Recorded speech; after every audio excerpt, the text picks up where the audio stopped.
Good evening. It's 9 p.m. here in Seoul. Thank you for joining us on Arirang. The leaders of South Korea and Poland agreed to take their strategic partnership to a new level on Thursday as they declared a number of agreements reached in their bilateral summit.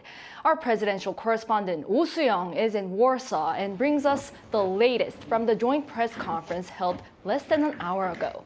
So Soo-young, what were the main takeaways?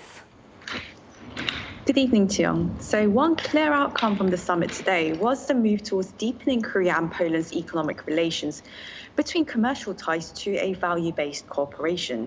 Now, the two countries may be geographically far away, but they do see eye to eye on various geopolitical issues that affect global security, the world's economies, which all trickle down to the individual's livelihood.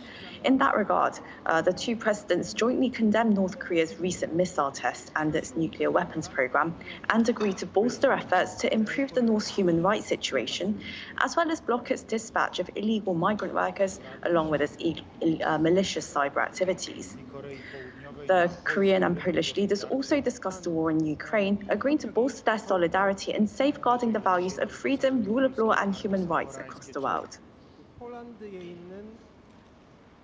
러시아의 우크라이나 침공을 국제사회의 자유, 인권, 법치에 대한 도전으로 보고 전쟁 종식과 평화 회복을 위한 지원을 지속해 나아가기로 하였습니다.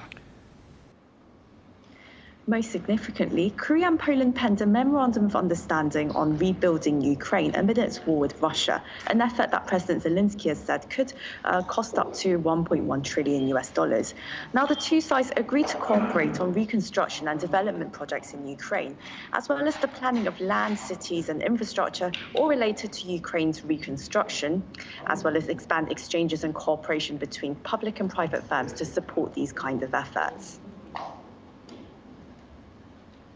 특히 우리는 한국과 폴란드가 우크라이나 재건에 있어 최적의 파트너가 될 수 있다는 점에도 공감하였습니다. 오늘 양국 간 체결된 인프라 협력과 우크라이나 재건 협력 양해각서는 양국 기업 간 협력을 확대해 나아갈 수 있는 좋은 기반이 될 것으로 확신합니다. Now, this agreement comes on top of efforts to bolster South Korea and Poland's already budding business ties after bilateral trade last year reached an all-time high of $9 billion, with Korean firms expanding into Poland's high-tech industries such as electric vehicle batteries and 5G. Another MOU was signed to boost further trade and investment in various industries, business activities, and supply chains. The two leaders also agreed to further bilateral cooperation in strategic areas such as building a nuclear power plant in Poland, defense industry cooperation, as well as infrastructural projects, particularly in the transportation sector with a separate MOU. Right, and I believe the two countries will be putting these economic agreements into action during President Yoon's trip.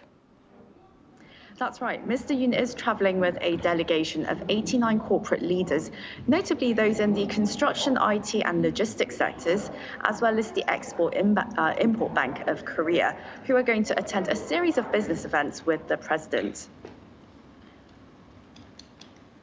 At the Korea-Polish Business Forum, we expect to sign dozens of cooperation MOUs in various fields, including not only existing cooperation fields such as batteries, the defense industry, and nuclear power plants, but also cooperation in high-tech industries such as future cars, aviation, and AI, and cooperation in infrastructure and human resources.